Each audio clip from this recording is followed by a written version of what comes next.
You probably think your operations are safe, right? I mean, your compliance audits are literally perfect. But what if I told you that a perfectly quiet job site is actually a ticking time bomb? Seriously, think about that for a second. We are about to uncover the absolute biggest blind spot in your entire safety protocol. Welcome to a special executive report from the Human Error News Network. I want you to take a really hard look at your own organization right now. Is perfect compliance actually a warning sign? I know, it sounds counterintuitive.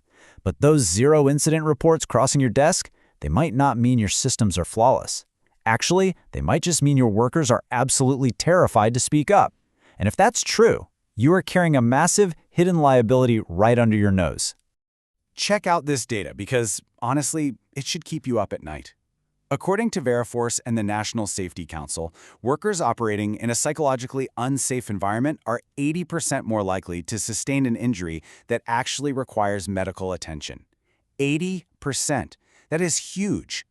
We aren't talking about some minor HR discrepancy here. This is a glaring operational vulnerability, and it's hiding in plain sight. This right here is what we call the silence problem. Imagine a frontline worker notices equipment damage, but they hide it just out of fear of getting reprimanded. That silence, it is actively draining your margins. We're talking about compounding safety risks, totally blown project timelines, and massive employee turnover. A quiet crew is not necessarily a safe crew. Often, it's just a scared one. Look, we all struggle with this balance, right? We demand efficiency and we push hard to hit those quarterly targets. But when we do that without building trust first, we are literally fighting basic human neurobiology. Your worker's brain doesn't distinguish between a physical threat and a psychological one. If speaking up threatens their job or their reputation, their brain triggers the exact same survival response as if a steel beam were falling right on them. They just shut down. So what does this actually look like in practice? Harvard's Amy Edmondson bridges this gap between neurobiology and operational reality perfectly. She notes that a psychologically safe workplace is simply one where people are not full of fear. It's not about lowering your standards at all. It's about requiring candor. Because think about it, if supervisors respond to bad news with punishment, critical communication instantly dies. To protect your bottom line, I want to introduce a core paradigm shift here, and this is based on extensive data from the Opus Center. We have to start treating psychological safety exactly like preventative machinery maintenance. I mean, you track RPMs and oil pressure to avoid million-dollar breakdowns, right? Obviously. Well, you have to apply that exact same ruthless rigor to psychological maintenance. The real secret here is integration. Just as you monitor a turbine for friction, you've got to track Psychosocial Risk Climate or PRC scores as hard operational assets for your long-term organizational health. Yet incredibly, over half of companies polled don't even have a written policy for psychological health. No way, right? We have to drag these metrics out of the shadows and put them right onto your balance sheet where they belong. Just imagine this quarterly dashboard sitting right on your boardroom table. You've got your traditional physical incident rates sitting right alongside your team's PRC scores.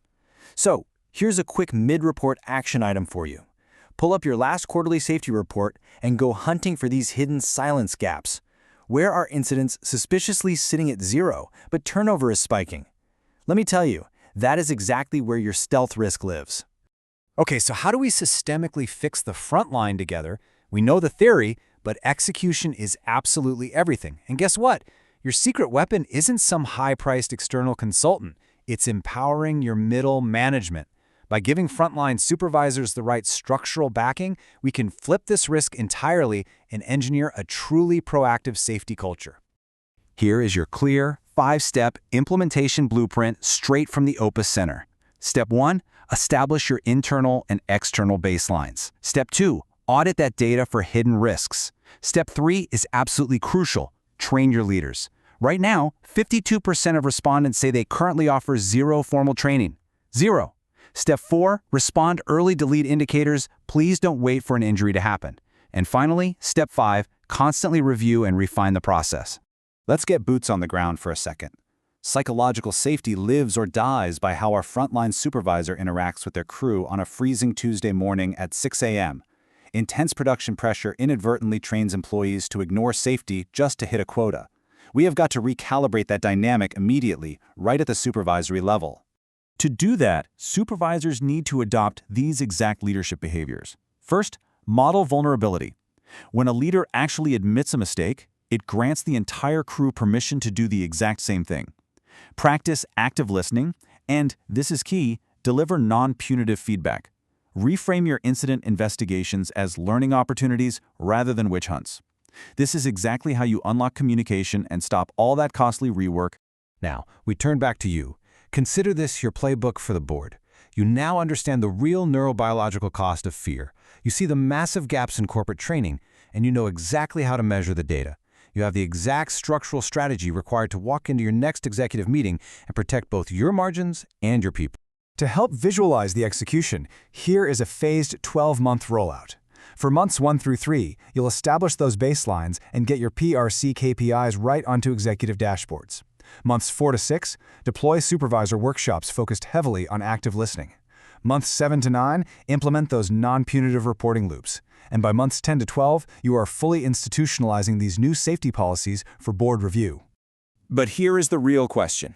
What happens to the organizations that look at this data, recognize the silence problem staring them in the face, and simply choose to do nothing?